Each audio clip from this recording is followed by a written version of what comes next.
this in here now that I've done screwed up my little box here. Okay, we're going to go to Desmos. So what the screen looks like, click graph. You can type in 2x squared plus 3x minus 1.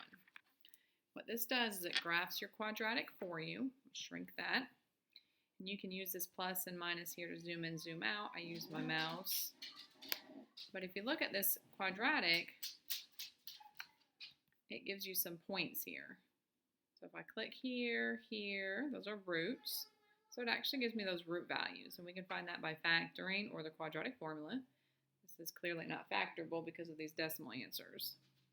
You can click on your y-intercept and it tells you what the y-intercept is. Of course, we know that because you plug in 0 for the x's and that's your c value.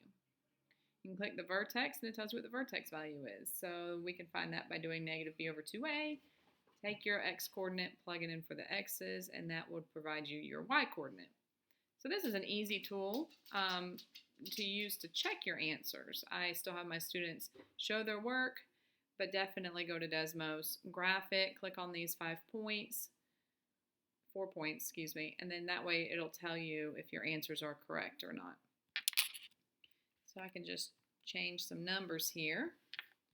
And there we have a parabola that is not going to touch the x-axis, so there are no roots. But again, I can find the vertex, clicking on the graph, and it shows me my point from a vertex and my y-intercept. Again, easy way to check your work to make sure it's correct, but I definitely would be looking for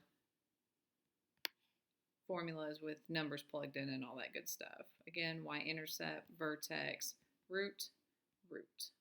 So your roots are your x-intercepts, got your y-intercept, and your vertex. Easy way to check using Desmos.